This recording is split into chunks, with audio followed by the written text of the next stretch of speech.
to the pop culture cosmos. And back with another pop culture cosmos. It's Gerald Glassford coming right back at you here. Good morning. How you doing, everyone? It's great to have you here. Part of what we're doing right here at the Pop Culture Cosmos, Inside Sports Fantasy Football, the Lakers Fast Break, Game Source, all those great things that you can see and do. But if you want to go ahead and make sure you can see and do it, please like and subscribe. Like and subscribe today to get the latest notifications on where you can go ahead and get us right there for you. It pops up. It lets you know that we're doing a show if you do. So please make sure you like and subscribe. And don't forget, if you're listening to us out there on podcast outlets, 5-star review would be really helpful, or a follow on Spotify and Apple Podcasts. And of course, to our radio stations that all these years have been playing us, we have a wholehearted thank you once again, as we do each week, for the listeners and the stations that play us all around the world right here at the Pop Culture Cosmos. But it wouldn't be a Pop Culture Cosmos without my good friend and my fellow crime fighter out there. Go ahead and check out what he's doing today at the Happy Quarter, also as well the Plucky Gamer, and of course Humanity Media. It is my good friend. It is Josh the Great Peterson, the social media master. What's up, man? What's up, man? I wouldn't say social media master, just somebody who's trying to figure it out. All right. Well, hopefully you'll figure it out by later this week with Thanksgiving, because this is our annual Black Friday episode. I'm wishing you and the family a truly warm and happy Thanksgiving. Lots of turkey, lots of stuffing, an American tradition here each and every year. I told you before, Thanksgiving meals are okay, whatnot, but I really look forward to is Black Friday. But I don't know if I'm looking forward to it as much as I have been, because I've been looking at the deals a little harder to come by this year. I don't know about you. Yeah, I mean, I'm kind of perusing things still right now, but there's not really a lot of like sales. It's there are a couple good things here and there, but it's not like the discounts aren't anything that's like not normally discounted. Does that make sense? Yeah, I don't see anything that's eye popping, like right off the bat. I mean, we could go like we usually do into the TVs, because TVs are discounted. So if you want to go ahead and talk about that also as well, MetaQuest 3S has a discount. Bose, again, this is when Bose headphones, Apple iPods, the Sony headphones, the quality Sony headphones, these are when those products actually do go or do get their heaviest discounts of the year. Amazon has already been full blast on its Black Friday. And Walmart, when we get to it, Walmart has approached this Black Friday differently once again, changing things up. So we'll go ahead and discuss that as well later on in the show. So let me pose a question to you before we get started here. Mhm. Black Friday, I think that Black Friday's dead, man. I mean, it's not Black Friday anymore. It's like a week of sales, and it's just normal sales. Like I don't. I think we're moving into a weird place where there is no Black Friday. It's just a normal shopping week labeled as Black Friday deals. Exactly, and maybe we could talk about that a little bit more when we get to that part of the show.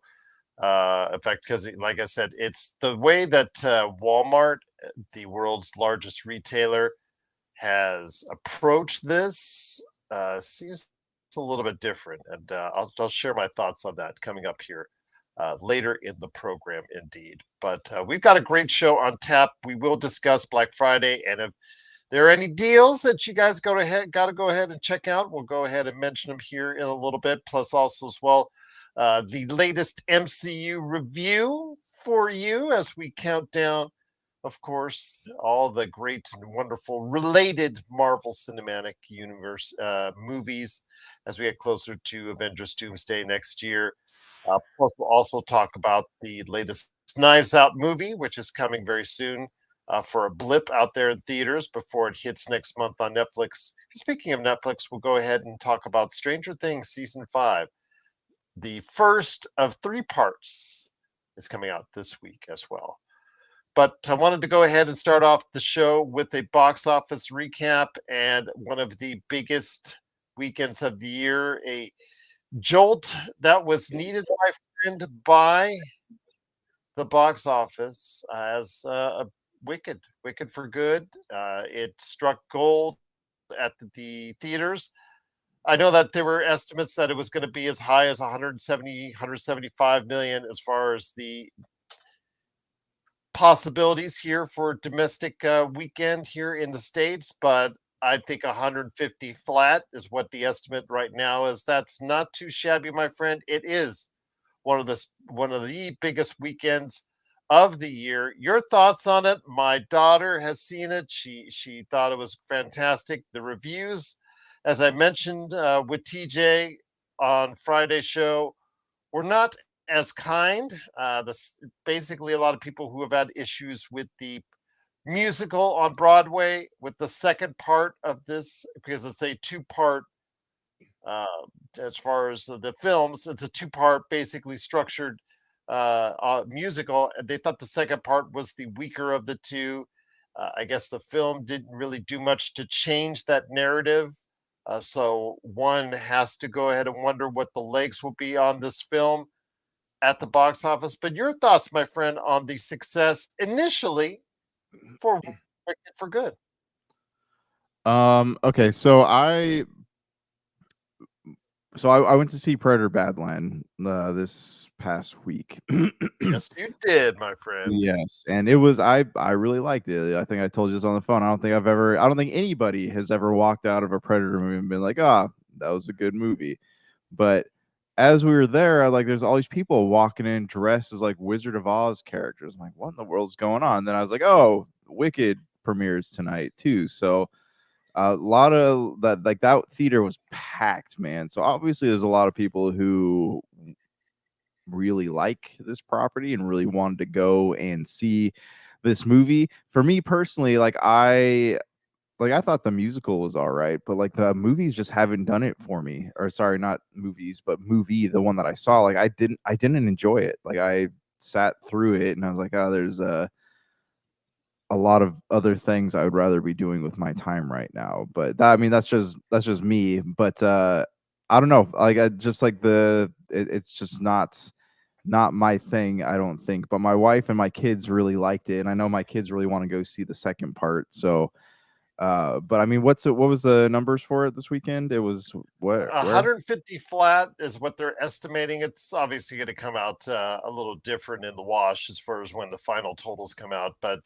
the estimates are 150 up front for domestically this past weekend, and then 225 million roughly worldwide for a good start. A good Not start for bad. Wicked for Good. Absolutely. I say it's not bad at all. And like I said last week, we still have this entire week, right? Like today, all the way until Sunday.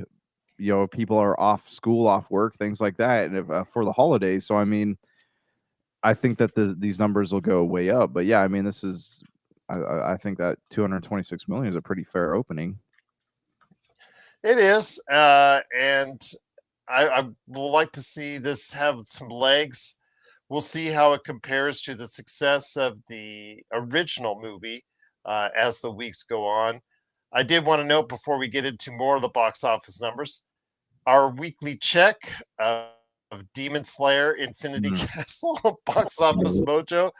Uh, we had mentioned that, as was reported by other outlets, that it was very successful in its first weekend in China, that it had garnered back over $700 million. And we say back over because when we originally reported this, Josh and I had talked about it being in the 700 million range, went down into the 500 million range. stayed there for a while, went up to 600, went back down to 500, went up to 600 again, and then last week went into 700s. Well, It's back down. back to, you already knew what I was going to say. Mhm. You already knew what I was going to say because it's back down to $661 million dollars at the box office. I honestly, I don't know at this point. I give up. But Yep. Yep. uh, we're just going to keep monitoring it every week. We're just going to keep updating you on it until it seems to whatever number flattens out. We're just going to keep on letting you know what it is. So there you have it. I did want to mention, as far as for the rest of the box office here domestically, that Now You See Me, Now You Don't, actually a pretty decent slide, only 56% in its second week. Predator Badlands that you talked about, a very good slide in its third week at 51%. That's not too shabby at all either. But The Running Man looks to be a big failure, 65% decrease in its Look, second. That's an MCU style drop in its second week. let's talk about this for a minute because I've been super intrigued by the marketing for The Running Man. You watch Okay. the marketing for this movie has been phenomenal, right? Like it's been the commercials, the like the I guess the not merchandise for it, but just like the way that the presence that they have on the internet, on social media, in the movie theaters, like it's been fantastic marketing. So if a movie like this has fantastic marketing and still cannot do well, like are we moving into territory where like we really don't know how to market movies anymore? I would say that's correct, because I talked about this a little bit with my family. You know how some of these actors they go out, like Glenn Powell a couple weeks ago, and each week whenever a actor actress comes out as far as to promote a movie, they're doing various things on YouTube, from holding puppies to timelines of their careers, etc., etc. It rarely focuses, or eating hot wings or whatnot. They rarely focus at all on the actual movie itself that they're promoting. And even when they're on with the late nights and whatnot, they talk about everything else seemingly until the end at the movie, when whatever host will let them know. And then, as far as people out there know what they're supposed to be debuting, it just seems like it's very hard now to promote a movie correctly. I mean, Wicked for Good, the promotion on that, yes, a lot of it was built off the back of the first movie, but how did the first movie get successful in the first place? Because it promoted the success of the musical.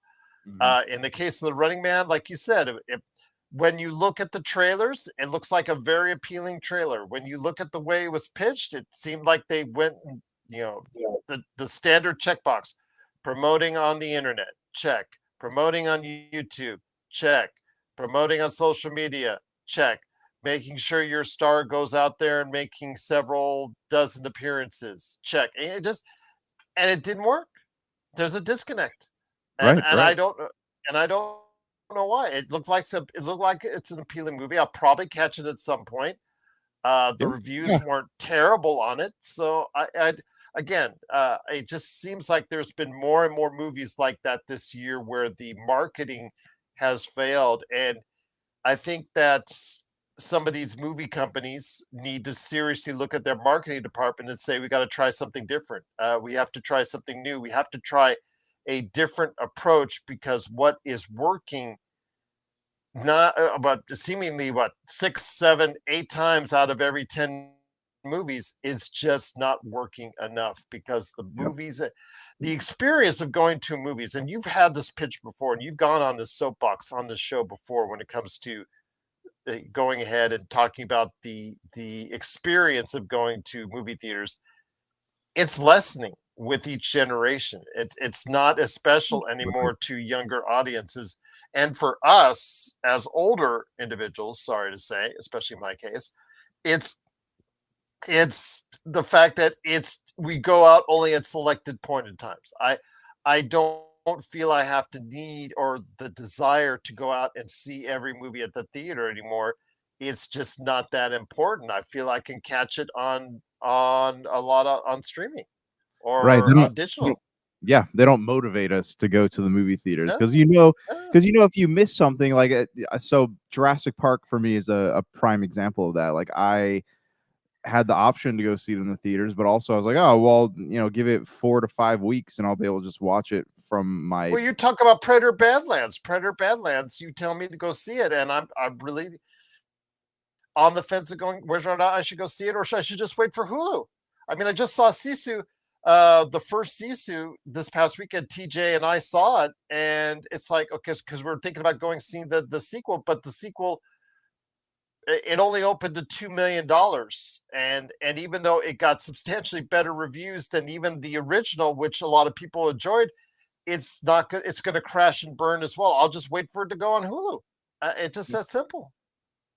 right. Yeah. I mean, Sisu's a weird movie because like I didn't even know that movie existed until I saw the trailer for the next one when I went to see Predators. So that was interesting because you had actually hadn't even mentioned that to you, and then you had spoken to me about it that I think it was that night or morning when I called you about Predator, and I was like, oh okay, that's weird because I just saw the trailer for it, so now I'll have to go watch it. So I do have to watch it. And I told you about Greenland, right? Like I had just seen Greenland was a COVID movie that nobody had really like seen anything for. I mean, outside like the film enthusiast obviously knows about it, but they're going back and doing these sequels to movies that I think came out what 2020s.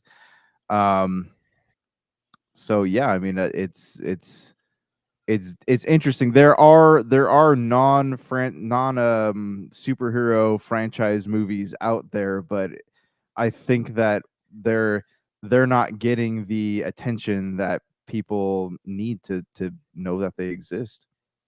I think if it's any marginal movie, whether it's good or rated bad or whatnot, if there's any movie that people are on the fence on, they just say they'll just wait for streaming. And you had a big tirade during COVID because HBO Max was putting the day and date on there as far as showing films on straight to HBO Max, or they were just doing a day and date at the box office and HBO Max as well.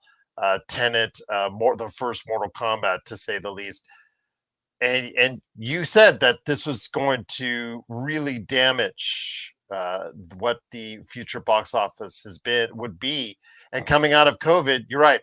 2019, people must hopefully we will remember and enjoy what it's like to go to theaters in 2019 because that may be what or close to the peak of what we are as movie going audience because it just seems like there's very few movies that are event movies. And this past weekend for a lot of people, Wicked for Good was one of them. But outside of that, I mean, I see what Avatar, Fire and Ash, but I don't see a whole lot of others the rest of this year that are appointment viewing that you have to go out and rush out to the theater to do it because you'll be able to see it. Like next month, I waited long enough for F1. I'm going to be able to see it on Apple TV here in about a week or so. I rented that one on Prime because I was so curious about it. But yeah, I mean, the former motivation to go to the movie theaters was like, oh man, I don't have to wait a year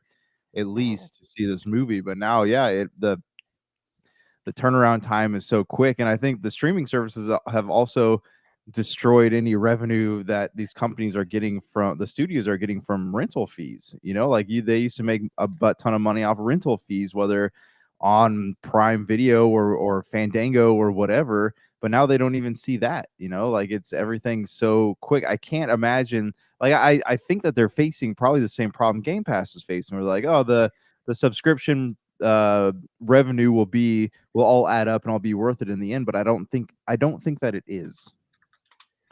And plus the fact that, again, we're going to talk about this in Black Friday, some of the deals that you can get on televisions and whatnot.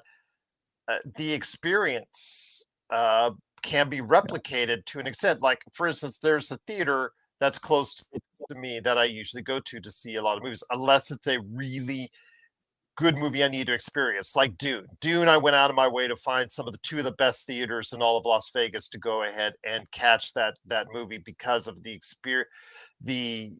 experience of seeing a movie specifically shot for the theaters and Yeah. sounding like it needed to be in theaters. So I experienced it full, but when I do go to the theaters now, when I do see movies, I see most of them in a theater that's dilapidated, that's run down, that's not that probably was state of the art 15 years ago, and it's more than seen better days. So I don't have the desire to go out and check out as much as I used to, because if I do go see it in premium theaters, it's like we've talked about before on this show, $25-$30 a shot in some cases to see it in premium theaters. Otherwise, if you want to just save money, you're going to get a lesser experience. So sometimes it's just easier if you wait. You go ahead and see it on your 55, 65, 75, 85-inch television, put in a decent sound system around it, and there you go. You've got your cinematic experience in the comfort of your own home. In a lot of cases, that is sufficient for 90% of the movies that come out. Now, there's cases where, again, like I talked about with Dune, what's upcoming with the Odyssey that was entirely shot on IMAX. Tron Ares. I wish I would have caught that in theaters, but again, because there were parts of that shot in IMAX as well. But for the most part, these regular movies that are shot with regular film cameras, most of those you can catch on streaming and you'll be just fine. And that is part of the problem in this day and age, in this decade. And you saw this coming, and I'm continuing going to give you credit for seeing this wave before it happened. Well, it's like that old saying, right? We can never go home again. So they can't. The streaming services have started. This is what people gotten used to, and there's no going back. Like, you can't just cut off the streaming services and hope that that'll put people back into the movie theaters, because it's not going to happen. Like, we've been conditioned, man, and there's not going to be any way to go back to how things used to be. I wanted to run out the rest of the top 6 or so. Again, Wicked for Good, $150 million estimated over the course of this past weekend here domestically in the United States. Now You See Me, Now You Don't comes second. Predator, Badlands is third. Those movies finished at $9 and $6 million respectively. The Running Man, again, disappointing venture. Looks like it's going to lose a lot of money as it only gained $5 million plus at the movie theaters domestically here. But Rental Family with Brendan Fraser coming in 5th place in limited release, as far as less than 2,000 theaters, but still a wide release. That garnered $3 million. And then Sisu, Road to Revenge. Again, the reviews for Road to Revenge are even better than Sisu, to let people know. So if you are not going to catch it on out there on the theaters, please, I really encourage you to catch the original Sisu right now on Hulu, and wherever Sisu Road to Revenge happens, because it's a Sony made film, so it could end up on Netflix, it could go to Hulu, whatever. Just make sure you catch it, because I think you'll enjoy it. I know that TJ and I enjoyed the craziness of the original Sisu movie this past weekend. We both saw it. We were just like, that was a lot of fun. A lot of interesting ways that they go about doing what they do in that movie. So if you want to go ahead and check out the Finnish version of John Wick, it's Sisu right now on Hulu, and Sisu Road to Revenge right there out in theaters. But yeah, another interesting weekend at the box office, but a big jolt provided by Wicked for Good. If you have thoughts on Wicked for Good and its success, have you seen it? Please share your thoughts with us. popculturecosmos@yahoo.com. Well, my friend, there's much more to talk about on today's show. I wanted to go ahead and hear your thoughts on this. We're heading into a week. It's the week of the much anticipated final season for Stranger Things season 5, my friend. And Stranger Things season 5, the first of 3 parts, or shall I call it billing cycles? The first of 3 billing cycles for Netflix, per se. It heads out this week right for your Thanksgiving dinner. Your thoughts on it, my friend, with Stranger Things season 5? I mean, I think we've all aged about 10 years, and I think the cast has aged about 10 years in doing this show. But it finally comes to an end. I think in some of the cases with some of the actors and actresses, they might be glad it's done and finally done. The Duffer Brothers, they're glad it's so glad it's done that they've left Netflix and going to do their next project at Paramount. Your thoughts though on Stranger Things season 5? What are you looking forward to when it comes to Stranger Things starting this week? I mean, I kind of feel, I guess, like the Duffer Brothers, probably like the actors. Like I want to see this thing through to the end, but also I think that it's time for it to end. Like I commend them for ending it. I do. Like there's so many shows that, oh, I got a following, I got a paycheck, I'm just gonna keep this thing rolling until the wheels fall off.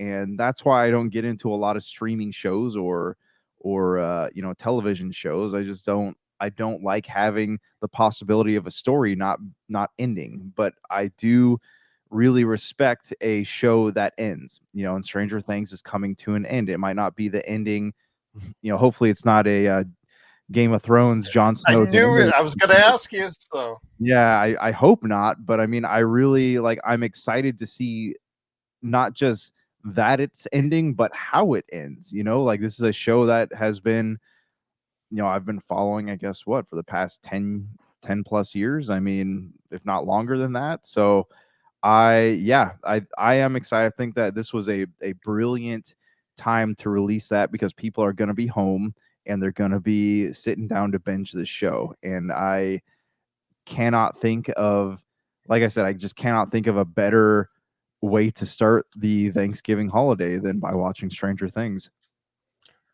So, what is the legacy of this show, as far as in your opinion? Do you think it was hurt by the long delays? You know me, I speak fondly about Severance as being one of the best shows of this century, but if you only bring out episodes every 3 years, it's going to really affect the legacy because you just lose that continuity of being able to look forward to something and people just move on to different things. And I think they've done enough hype. We talked about hype for movies and whatnot. But I think they've done enough hype to get most of the audience back for Stranger Things. But I don't know what it'll translate into because they've had other success stories, K-pop, Demon Hunters. They've had also the Squid Games. The Squid Games, you cannot blame the Squid Games for not bringing out their shows in a quick enough fashion because they went throughout their series, Squid Games did, and put it out there in a reasonable enough fashion. Stranger Things has been accused of, just stalling for great amounts of time.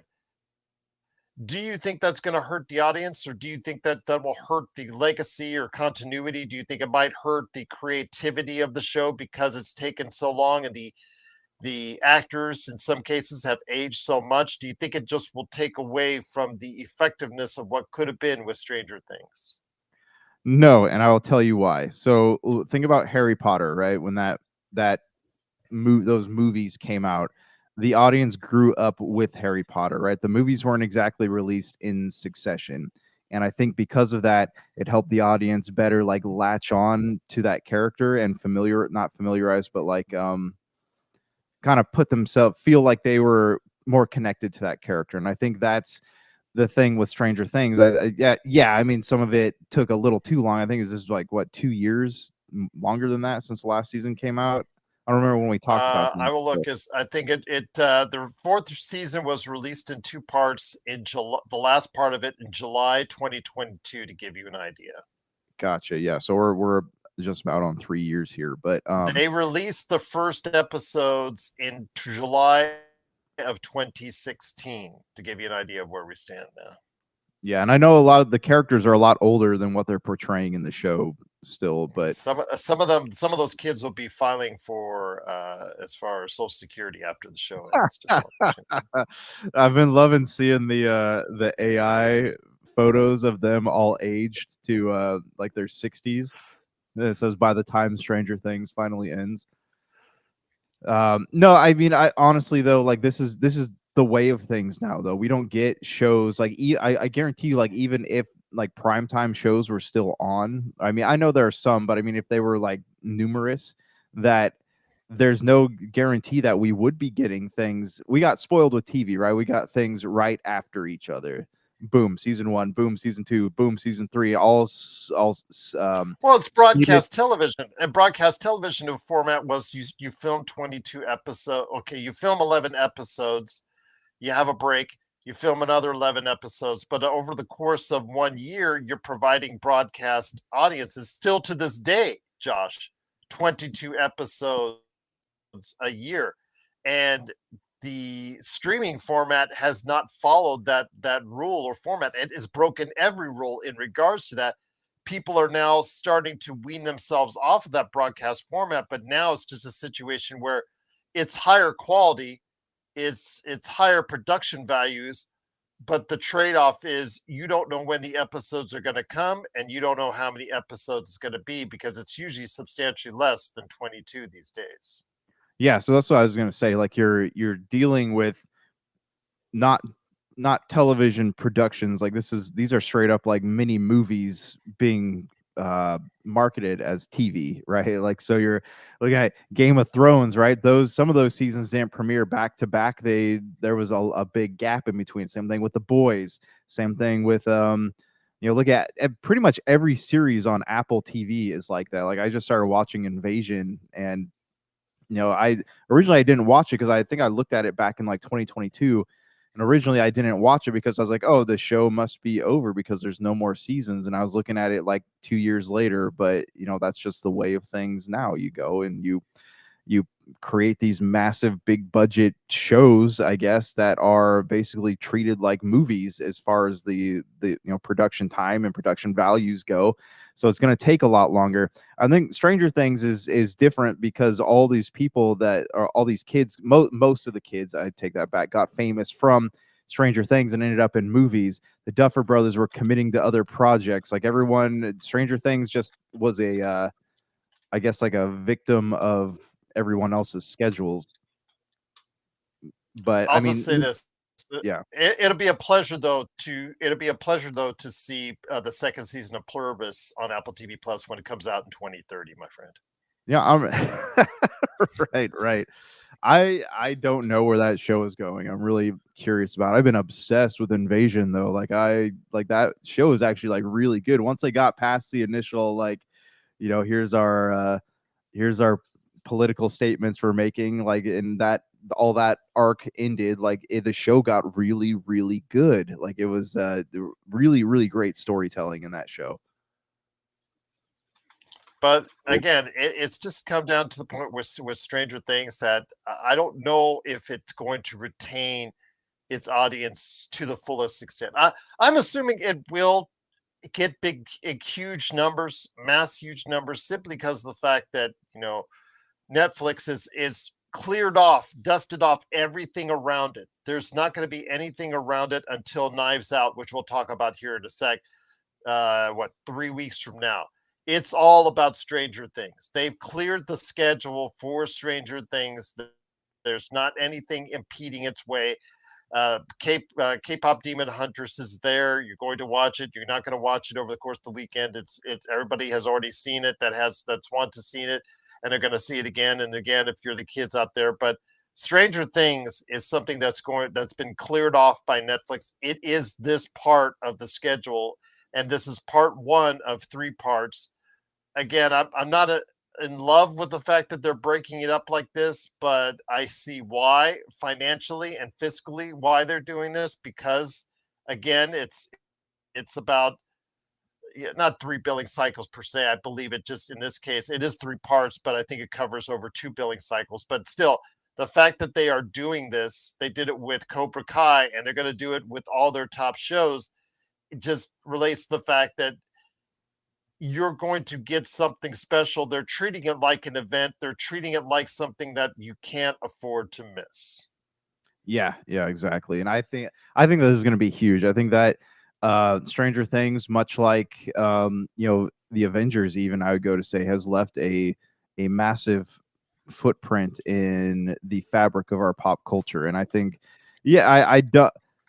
There are going to be some people that slipped off, but I mean, I guarantee you, like, there's going to be a whole new group of kids who did not watch the original Stranger Things are going to hear people talking about, are going to go back and watch them, and so it's very possible that it'll end up with more people watching it than ever before, and that's kind of where I'm leaning for it right now.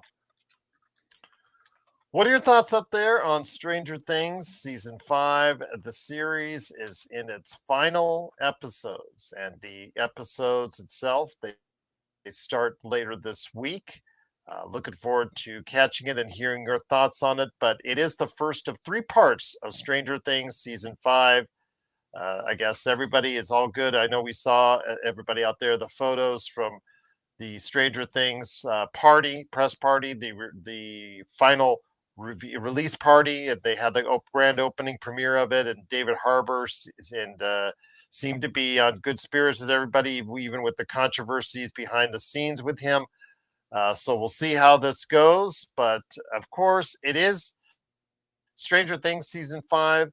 Let us know your thoughts, how excited you are for this final set of episodes for Stranger Things. Please let us know your thoughts. popculturecosmos@yahoo.com.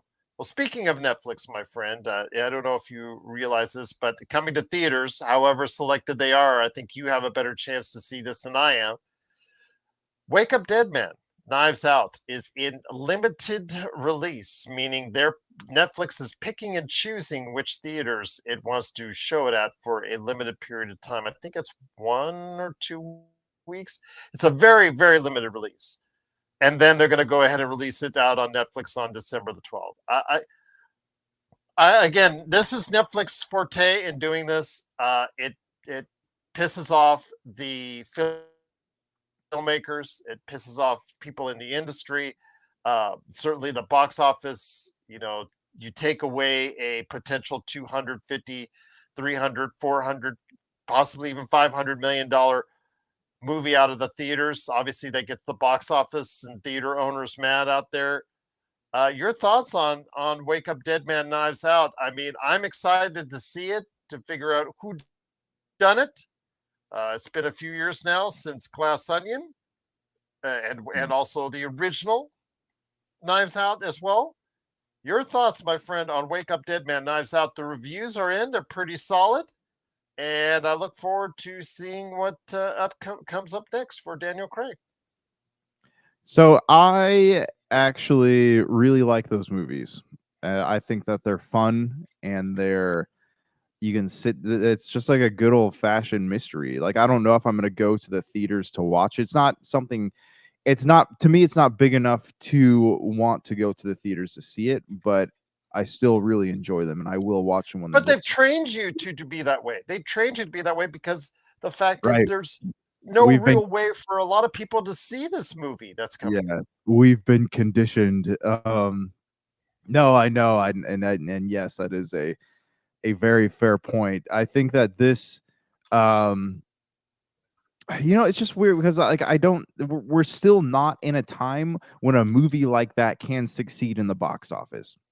People are only wanting, like we've been talking about the past hour, right? It's like people are only wanting to go to the movies to see things that they that are like big. But on this one, the original movie was successful for a period of time in limited release. It was successful though in limited release, Josh. That's the thing. Yeah, but I mean, I think it's got even worse though since COVID, or even before COVID. Now I think people are just don't want to go and pay sometimes if you go to a evening show, the $18, and then buy the popcorn, because I saw an interesting thing on social media the other night. Someone was saying that it's not the price of the tickets that are killing the theater industry, it's the price of the concessions. And I'm like, that's a very fair point, because like you go to the movies, and the concessions are now at the point where they cost more money. For just even like a soda costs more money than the ticket to get into the movies. Unless you're going to a premium theater, then that's still winning out. Because, like I mentioned, here in Vegas, to see in premium theaters, you may be paying anywhere from $15 to $30. Yeah, it's ridiculous, man. But yeah, I mean, like I said, just I don't think that we're in an era yet, or we've returned to that time when people are going to the movies to see things like Knives Out. I think they're still only going to see these big event films, Wicked, uh Marvel. I mean, even the Marvel stuff is questionable now too, but it's it's definitely it's just not what it once was. I think the definitely before COVID, like that was a time when a movie like Knives Out could thrive in the movie theaters, and I think it did. But yeah, I just don't think we're quite there. I think a lot of people, even if it does hit that theatrical run, a lot of people are like, "Well, it's a Netflix movie, so I'm assuming it's going to be on Netflix here soon, so I'll just wait to watch it on Netflix." Well, again, Wicked, excuse me, not Wicked, but dealing with Knives Out, this latest mystery, as far as Wake Up Dead Man, Knives Out, interesting, eclectic mix of stars that are involved with this time around. And again, all signs point to it being a success on streaming, but I still have issues. I think this movie would have garnered itself a pretty good sized audience in the theaters.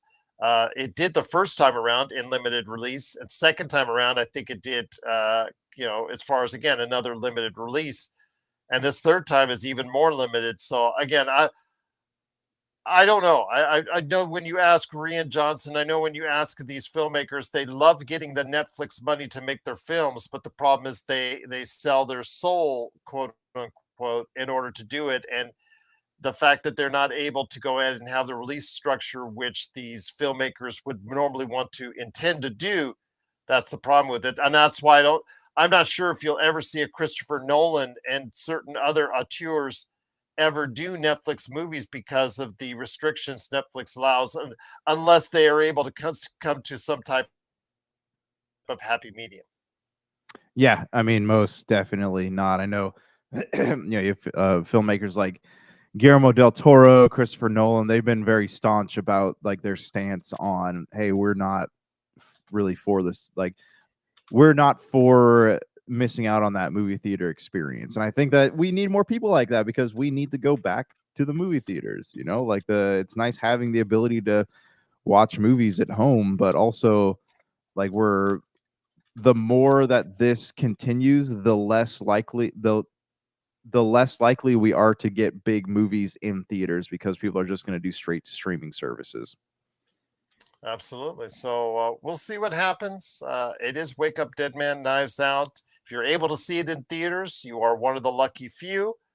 Otherwise, for the rest of us, we're probably going to have to wait till December 12th. I want to hear your thoughts out there. Please let me know in the comments, or if you want to shoot us a message, popculturecosmos@yahoo.com. Let us know if this would have been a movie you would have gone to the theaters to go see. Because for me, I'm thinking it might be one of those movies I might want to catch if I saw the first two in the theaters. So let me know your thoughts. Is this a movie you would have seen in theaters? Please let us know. Wake Up Dead Man, Knives Out, right there for you.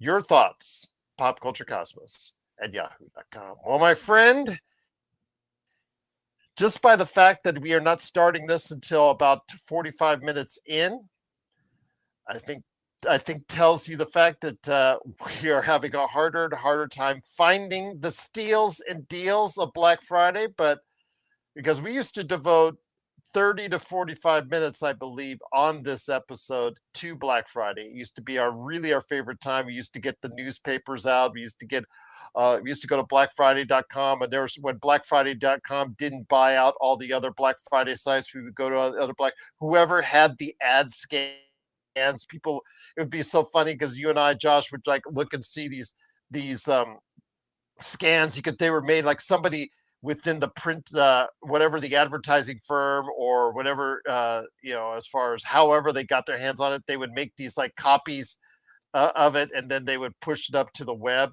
and we would see it on all these Black Friday sites and all that. Now it's very homogenized because blackfriday.com, I think the owners behind that, from what I've heard once a long time ago, and I could be wrong on that.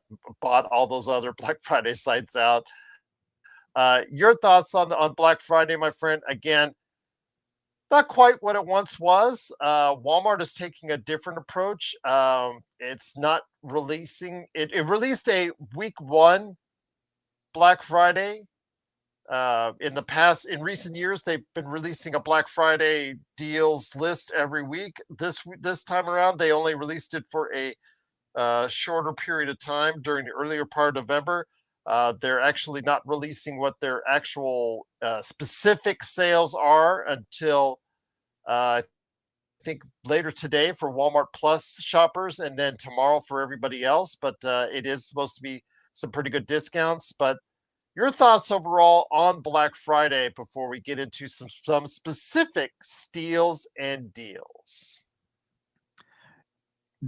Black Friday is sad now. Like Black Friday, I remember. So when I worked at Best Buy, it's always like my favorite time of the year and my least favorite time of the year. Is my favorite because like I loved being in the midst of all the chaos, man. I loved watching like all these people line up outside the store.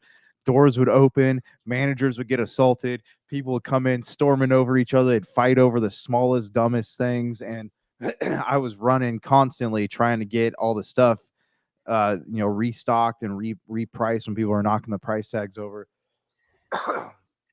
It was a big deal, man. People went, that was how people got their Christmas shopping done.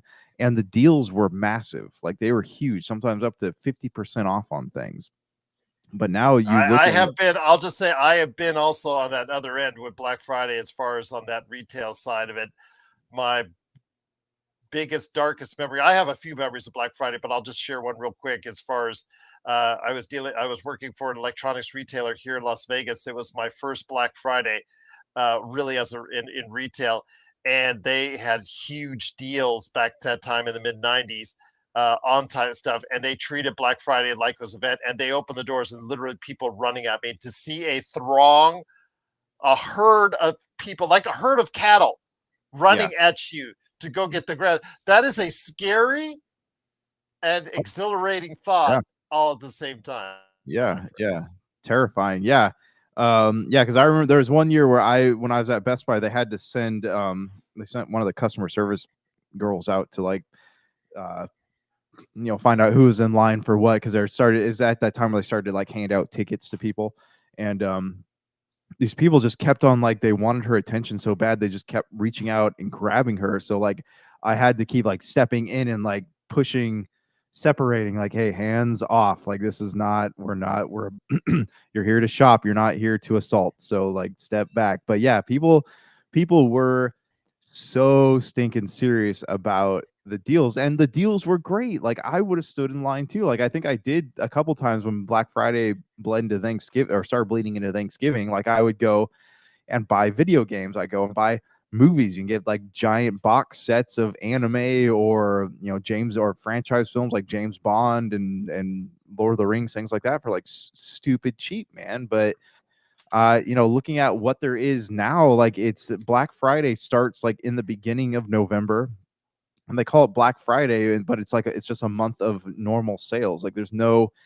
nothing fantastic or outstanding, nothing that I would wait outside the store for at 5 a.m. Like it's I mean, we'll talk about the deals here in a second, but anyways, it's just not what it used to be, man, and that kind of makes me sad because we're moving into an area or a time when Black Friday just doesn't exist anymore. It's just it's a motto, or it's a gimmick instead of an actual thing. So let's get into the deals here real quickly because we're running a little low on time, but that tells you where we're at because we used to save so much time for this and it's just not the same. And I wanted to go ahead and hear your thoughts on this.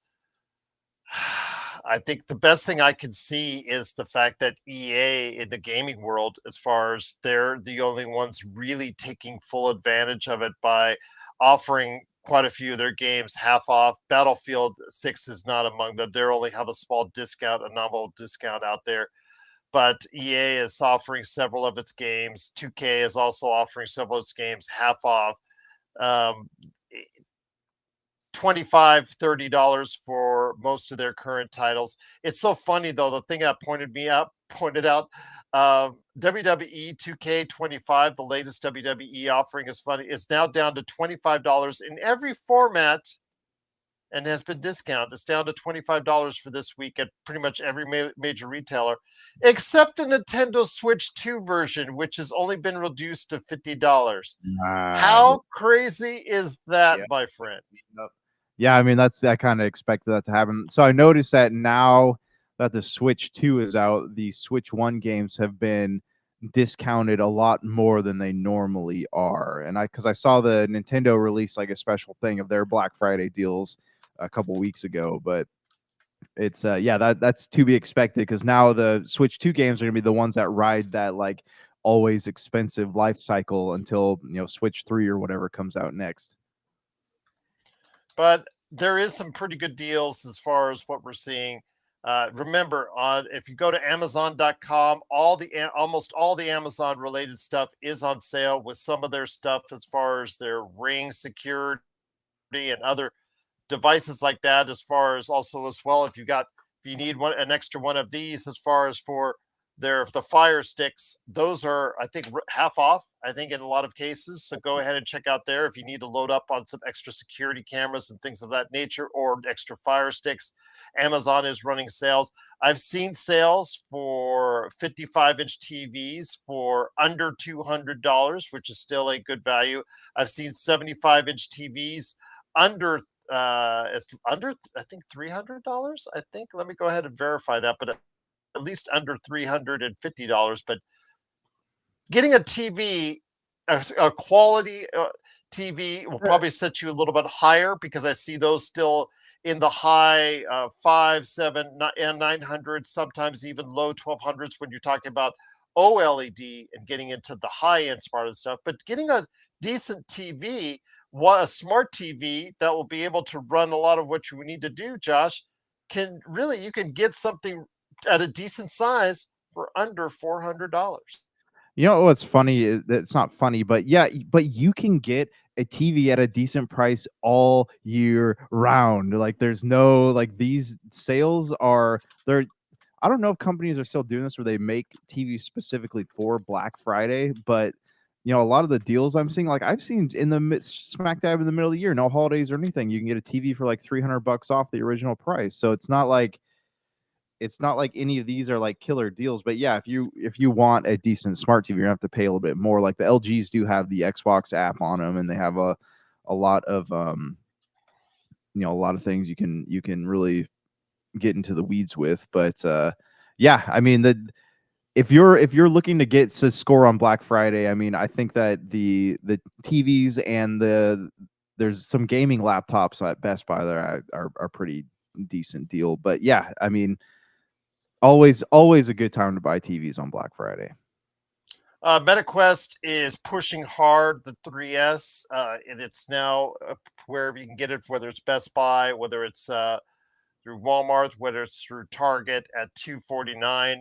With the announcement of what's upcoming for Steam, I think maybe a lot of people are just saying we're going to go ahead and wait off on that, because the 3S is the version that's a little bit underpowered compared to some of the other VR glasses that are out there. But if you're interested in getting an entry-level VR headset, maybe that's right there for you with MetaQuest and 3S. I haven't seen much as far as PlayStation VR 2. I haven't seen much of what's going on there, but with MetaQuest, there you go on that. But I think when it comes right down to it, Josh, the deals that are out there, I mean, across the board, it's almost by category. They're not doing specifics, but it's much by category. Like, for instance, the Old Navy approach, where they just go blanket off as far as certain sections of their men's and women's wear, kids wear, as far as certain sections up to 50 to 60% off. That is more appealing these days for them to run as far as categories as opposed to specifics in these stores these days. Yeah. I'm sorry, did you happen to look at the Best Buy ad? Yes, I'm looking on it right now. Yes. So the best deal that I see if you're looking at gaming stuff right now is the HP Victus, I think they're called, the laptops. They're about $300 off, which is pretty good because most of the time these laptops actually only drop down to like $100 off, if that. So if you're looking to get a gaming laptop, that's actually a really good deal. 16 gigabytes of RAM, so that'll get you, that'll run Game Pass and Adobe stuff really well. The gaming PCs aren't really that. The towers themselves aren't really that much of a discount than what's normally there on normal sale days. So you're not really missing out on that. But if you're looking at a laptop, that's definitely the place. I'm really actually bummed by the lack of video games on sale at Best Buy and Target. Like Target, the PS5 stuff is all discounted, but like it's just the first party titles, nothing outside of that. So you notice we're not talking about the PS5 itself, which across the board has gotten reductions, but it's to the price essentially what they raised it to earlier this year. That's what I was gonna say. It's the same thing with Xbox, though, right? Because there's a discount on it, but it's still not as much as it was before those those massive and Nintendo Switch too. Yeah, discounts. There's some, they're not even doing anything on consoles. So forget about that, guys. Yeah, I mean, some nominal discounts on their first party software. You'll find older titles on the Nintendo Switch in the 20s and 30s across the board from what we're seeing. But if you're looking for any kind of break on Nintendo Switch 2, again, good luck on that because it's not happening this year. But if you have thoughts on Black Friday, where it's gone, where it's been, what the deals are now, or if you want us to go ahead and correlate anything on any good deals out there, please let us know. popculturecosmos@yahoo.com. Just disappointing, Josh, that we can't dedicate almost or a whole episode to it. Like not enough to talk about anymore. Yeah. Exactly. But before we head on out, my friend, it is the MCU review time. Again, we're making our way slowly but surely closer to Avengers Doomsday. Where are we headed to next on the way through the MCU? The Fantastic Four, okay, and I think that the what's it called, the original, not the second original one, as you corrected me last week. I think that let's talk about this for a second. I think we stand in two different places on these two movies. So there's Fantastic Four and there's Fantastic Four: Rise of the Silver Surfer. I personally think that Rise of the Silver Surfer was a better film than the first one. What do you think of that statement? I can't disagree with you because I'm not in love with either of those films. Those two represent mid 2000s superhero movies the way you probably would like to forget them. Corny as hell, just trying to placate to a different type of audience. They didn't give the audience the respect that they deserve, that Batman Begins and later on Iron Man would give them as well. I mean, The Dark Knight, Batman Begins, those Iron Man, those movies had heart. Those movies had meaning and substance. And when I see films like Fantastic Four, even then, and Fantastic Four: Rise of the Silver Surfer, they're just there. They were just there on screen, and it just came and went for me. 100% agree with you, man. Like these were movies that actually let's talk about the first one for a second, because the first one, so the movie is like an hour and a half, right? And the exposition for the film, like the beginning of it, seemed like it lasted about an hour and 15 minutes. And then all of a sudden there's just like this weird fight in the middle of the street with Dr. Doom, and then the credits rolled. So it was a very, very horribly paced film that was I walked out of, and I was like, because that came out when I was like, I want to say I was in the 6th or 7th grade, and I came out of the theaters thinking to myself, like, I normally like everything I watched at this age, but this was not something I enjoyed. And then the Fantastic Four 2 Silver Surfer came out. I love the Silver Surfer, love Doug Jones, who portrayed the Silver Surfer, but I remember thinking to myself, when I heard Lawrence Fishburne's voice, I was like, what the F, man? Like, that is not what I was expecting at all, because Doug Jones has like a very Silver Surfer-y voice. Have you heard him in playing Abe Sapien in Hellboy? So you're wondering, like, what what was this for? Why did you do this? And then it still like had the ending of the movie was still pretty cool, but it just was not paced very well at all. Like there is such a massive action packed story in the comic books, and they just didn't really cover any of it because they're too focused on like the premarital spat between Mr. Fantastic and his wife. What are your thoughts out there on the MCU as we break it on down? Please let us know at popculturecosmos@yahoo.com. But yes, my memories of the Fantastic Four movies are not great, my friend. Yeah. But where are we headed to next on the MCU review? Let's see. I think that we are going into Spider-Man 3, but I'm not 100%. Hold on, let's. And then I think we're finally moving into the MCU, or as the MCU proper as we know it to be. No, we are on Ghost Rider is next. Oh, Lord help us. So we're just going to cover Ghost Rider 1 and 2 for this one because those are pretty not fantastic films. Again, a product of its own time, indeed. Mm-hmm. Luckily though, 2007 was like the last year that we got. Actually, I'd say 2008 with Punisher Warzone, but the mediocre films were slowly coming to an end around this time. So for Josh Peterson, this is Gerald Glassford. It's another beautiful day in paradise right here in the Pop Culture Cosmos. We thank you for listening. And here's hoping you have yourself a great day. Welcome to the Pop Culture Cosmos.